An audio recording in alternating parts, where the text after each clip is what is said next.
эргэх дөрвөн үлрэл ээлжилсэн Монгол орн. Нүүдлийн мал аж ахуй, нүүдэлчин соёлыг хадгалж үлдсэн орчлон дэлхийн онцгой нэгэн газар. 3.5 сая хүн ам, 65 сая мал сүрэг. Тийм ээ. Монгол бол мянган жил дамнан уламжилж ирсэн мал аж ахуйн орон. Өнөөдөр би та бүхэнтэй маш ойр, маш чухал нэг сэдвээр ярилцах гэж байна. Энэ бол бидний амьдралын үндэс.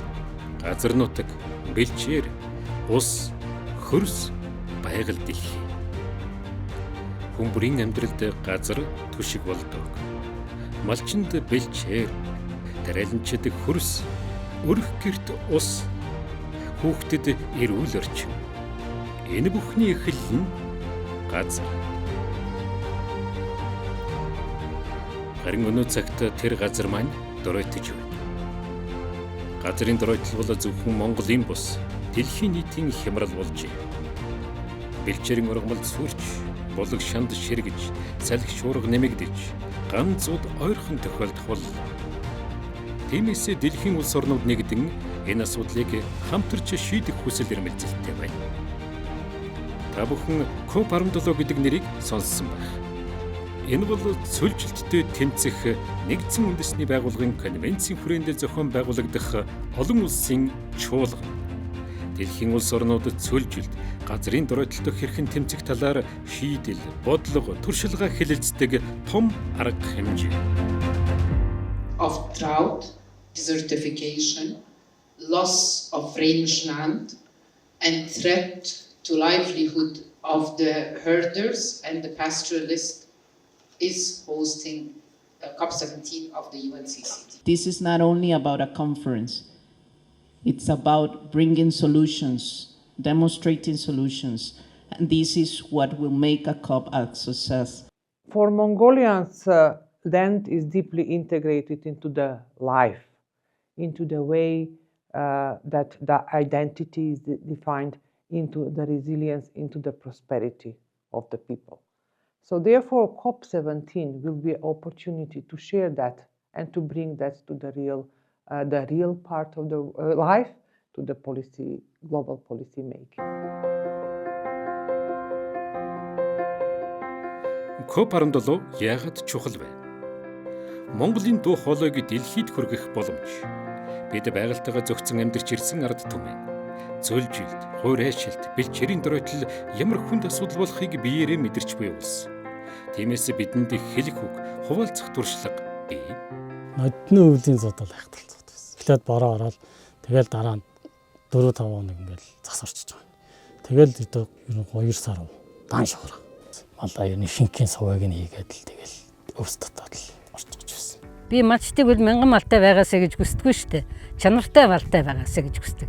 Цөөн тооны чанартай малтай байвал авдаг ашиг мөлөө адилхан болно шүү дээ. Богийн хэлдүүлэх сайн байж аж малын чанар сайжирнаа. Манай энд одоо энэ дээш нэг бастыг буудаг ашигтсан.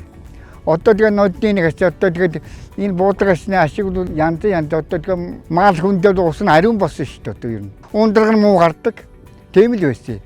Нэг гадартаа нь алдсан юм л байсан. Одоо бол ундраг сайжирсан шүү дээ нэг ашиг. Тэгээ бид нар одоо энд ногоон тэжээл тарьсан байгаа. Ногоон тэжээлээ бол одоо даршлаад бас юунд агуулгатай хадгална. Одоо техникээ бас хадгалах бас зорилтоор ашиглана гэж бодож байгаа. За малчтыг сургах, за орлогыг нэмэгдүүлэх, малын үйлдвэр угсааг бас сайжруулах, за сүм сүргийг бий болгох гэдэг ч юм уу. Энэ том бодлогууд бол эргээгээд байгаль орчноо хамгаалах, за байгаль орчны уур амьсгалын энэ өөрчлөлтүүтэй дасан зохицох энэ бодлоготой бүгд уялдаа холбоотой. Учираас Завхан аймаг бол энэ төслийн хүрээнд хийж эхэлсэн ажлуудыг бол цаашид үргэлжлүүлээд бас явна. Энэ хурлын үеэр зөвхөн улс орнуудын тэргүүлэгчид төдийгүй нутгийн иргэд, малчид, тариаланчдын санал санаачлагыг хүлээн авч тэдний оролцоог нэмэгдүүлэхэд онцгой анхаарал хандуулна. Гарсан шийдвэр авах арга хэмжээг хэрэгжүүлэх хүмүүс нь тухайн нутгийн иргэд та бүхэн л байна. Тиймээс таны дуу хоолой, таны туршлага хамгийн үнцэнтэй. Манай энэ орон нутгад хамгийн тулгамдаад байгаа асуудлыг үл одоо энэ элсний нүүдэл гэж нэг аюултай үзэгдэл болсон. Гангачиг малын эдит хийжэл маш нөлөөлж байгаа. Ерөөсөө нүүдлэр ингээд дараад өчин төтнө гаа газрыг ингээд устгаад өгч байгаа байхгүй. ерөөс элсэн дийдэгтэй газар байхгүй манай сумын тухайд. And Mongolia has important stories to share with the world. The rangeland challenges, the way how it is, those are addressed, the long pastoral tradition, or the inspiration of the Mongolian youth that strive so much to preserve and carry forward the cultural tradition, the heritage, and the traditional way of life into the modern way of living. Амьдралд хэрэгтэй миний чадах юм гэвэл ер нь мал юм байна гэдгээл хотод жил ажиллахтаа мэдсэн. Нөгөө мал дагсан ам тусна гэж.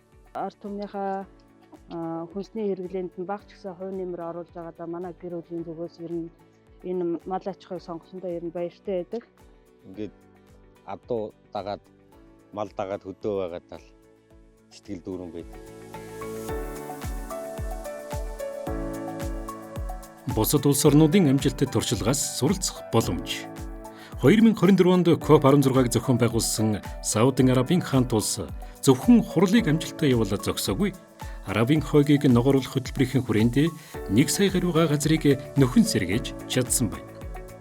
Энэ бол хурлын хүлээн авагч улсын хувьд дэлхийд үзүүлсэн жинхэнэ манлайлал. Монгол улс ч мөн COP17-г зохион байгуулагч улсын хувьд ийм зөрөгтэй алхмуудыг хийх бүрэн боломжтой. Mongolia's hosting the COP17 brings global attention and funding for practical solutions to these challenges. It helps Mongolia to access international support for better land management, for climate resilience, and sustainable agriculture.